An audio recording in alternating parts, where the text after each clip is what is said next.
Hazırda Azərbaycanda aktiv fəaliyyət göstərən vəkillərin sayı 2706 nəfərdir. Bu sözləri Vəkillər Kollegiyasının sədri Anar Bağırov, Vəkillər Kollegiyası üzvlərinin növbəti konfransında çıxışı zamanı dedi. Son 3 ildə isə 6 yazılı test imtahanı keçirilmişdir.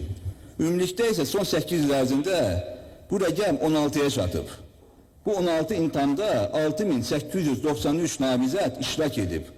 Onlardan 1975 nəfər icbari təlim mərhələsində uğurla başa vuraraq and içib və nəticədə ölkəmizdə vəkillərin sayı 3 dəfədən çox artaraq hal-hazırda 2825 nəfər təşkil edir. Qeyd olunan vəkillərdən 2706 nəfəri aktiv vəkillik fəaliyyəti ilə məşğuldur. 12 nəfər vəkilin fəaliyyəti müvəqqəti dayandırılıb.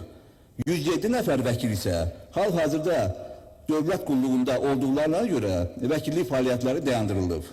Anar Bağırov çıxışında vurğuladı ki, Azərbaycanda nümayəndəlik institutu məhdudlaşdırılandan sonra Vəkillər Kollegiyasının üzvü olmayan şəxslər tərəfindən vəkil adından qanunsuz istifadə hallarına daha çox rast gəlinir. O bildirdi ki, əksər hallarda həmin şəxslər fəaliyyət göstərdikləri ünvanlarda vəkil, vəkil bürosu, vəkil xidmətləri kimi adlardan reklam olaraq istifadə edirlər. Belə halların qarşısının alınması məqsədi ilə qanunvericiliyə edilən yeni dəyişikliklərdə vəkillərin müstəsna fəaliyyəti ilə bağlı anlayışların qeyri vəkillər tərəfindən istifadə edilməsi qadağan olunub. Bu dəyişikliklərdən irəli gələrək İnzibati Həyatlar Məcəlləsinin müvafiq maddəsinə dəyişikliklər edilmiş və vəkil adından qanunsuz istifadə ilə bağlı normalar daha da təkmilləşdirilmişdir. Təbii ki, biz arzuluyoruz ki, daha da sərt cəza olsun.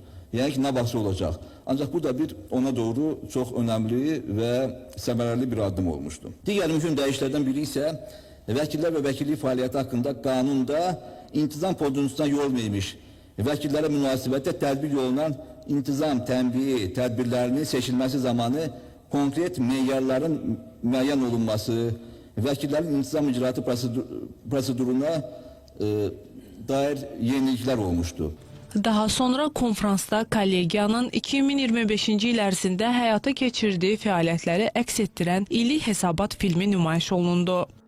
Gündəliyə uyğun olaraq konfrans çərçivəsində hesablama komissiyasının tərkibi müəyyən edildi. Bununla yanaşı, kollegiyanın nizamnaməsinə, vəkillərin intizam və ixtisas komissiyalarının əsasnamələrinə, eləcə də vəkillərin etik davranış qaydaları haqqında əsasnaməyə əlavə və dəyişikliklər edilməsi ilə bağlı məsələlər müzakirə olunaraq qərarlar qəbul edildi. Bundan başqa tədbirdə Vəkillər Kollegiyasının maliyyə təsərrüfat fəaliyyəti üzrə hesabatı və növbəti dövr üçün büdcəsi, üzvlük haqqının ödənilməsi qaydası, monitorinqin aparılması qaydası, vəkil orderinin və order markasının forması, hazırlanması və istifadə qaydası, habelə vəkil qurumlarının yaradılması qaydası təsdiqləndi. Həmçinin vəkillərin il ərzində iştirak etməli olduğu icbari tədris tədbirlərinin minimal saatı müəyyən olundu. Konfransda Vəkillər Kollegiyasının fəaliyyəti ilə bağlı əhəmiyyət kəsb edən digər məsələlər də gündəliyə çıxarıldı.